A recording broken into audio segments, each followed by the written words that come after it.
To declare a powerful and impactful testimony, let us all welcome a primary leader of Pastor Charlie and Pastora Eunice Pryor. Let's welcome J.M. Cuenca.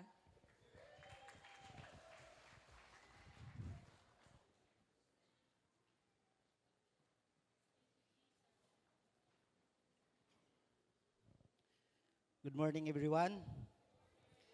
Kini nga akong ngalan ba John Michael Gudni na GM na gyud. Unya ang uban pod mo tawag imbis na shorten na ang John Michael GM na. Ang uban pod mo tawag M na lang gyud. Kadugayan ani unsa na kani ka short ning akong one. Once again, good morning. This morning I want to nga mag-encourage ko sa inyo ani nga testimony believing nga kini siya nga testimony mo ni ang mag-fill in or mag-fill up sa gap sa atong faith with regards of the first fruit giving.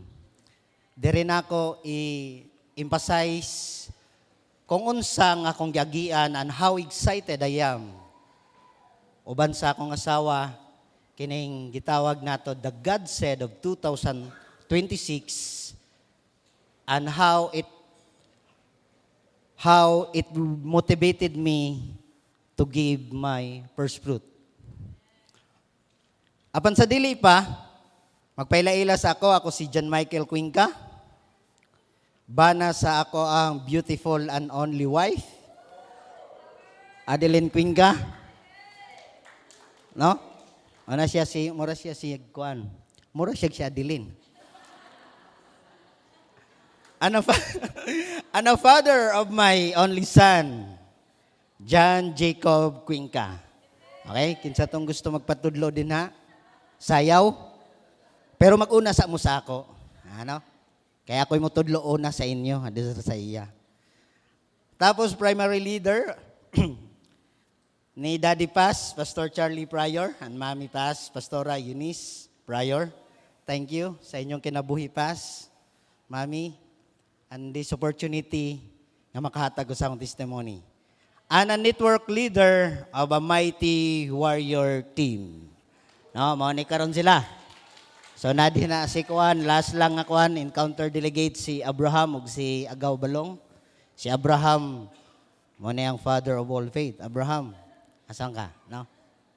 Okay. Akong sugdan kini nga testimony sa pangutana sa inyo ha. Who among you here naka-join sa first fruit giving? Og malipayon nga naghatag ni ini. Hands up daw ko no be. Kinsa? Di kayo na ako makita. Kinsa ang naghatag ato? Naka-join. Og excited nga naghatag, believing nga nagipagabuhaton si Lord. Now, today I would like to share sa inyo my 2026 God said.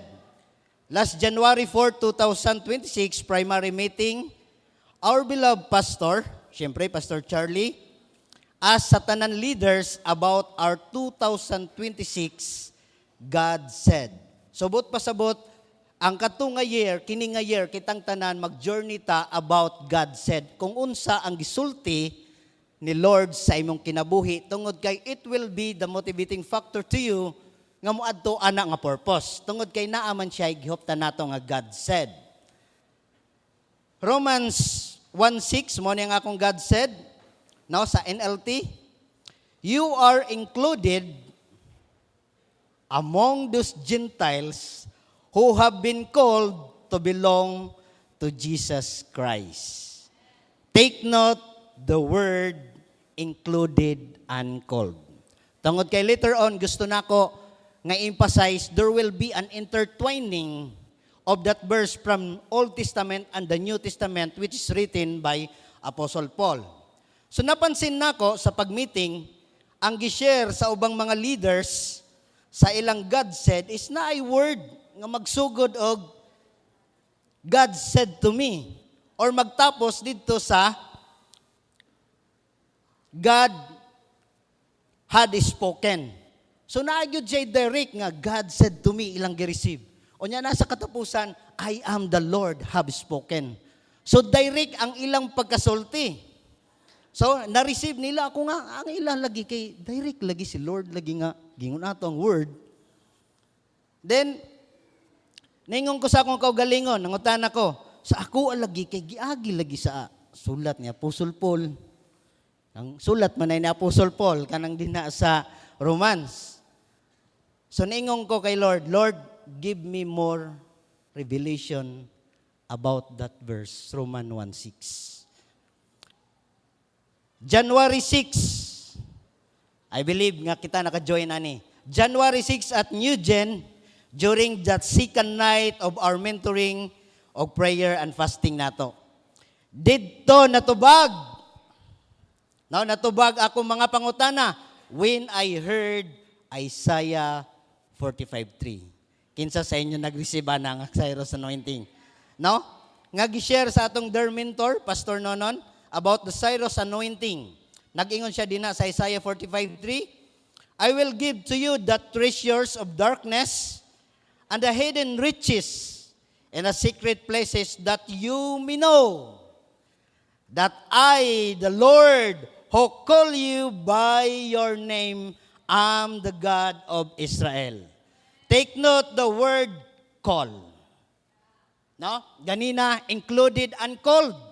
Karon na siya'y call. Ang call nga gisgutan sa Romans 1:6 o ang call nga gisgutan sa Isaiah 45:3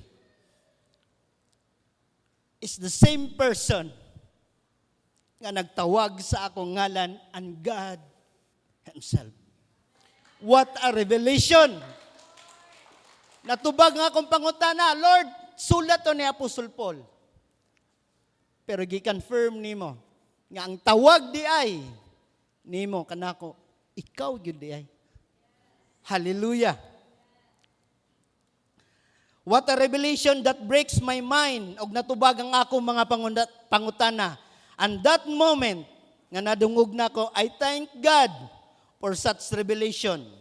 So, we as couple are very excited to this 2026. Though wala kini nahitabo o nakita pa in our physical eyes, but we saw it already in the lens of our faith. Hallelujah. As a matter of fact, that excitement fueled us even in the time of our first fruit giving, believing that every word of good promises of God is irrevocable and about to fulfill over our lives. Hallelujah. Sa mga newly encountered disciples, this is my good news para sa inyo ha. Be excited all the more. Your decision to encounter Jesus is the starting point of your all-aspect breakthrough simply because you commit your life and surrendered your life as your first fruit. To God be all the glory.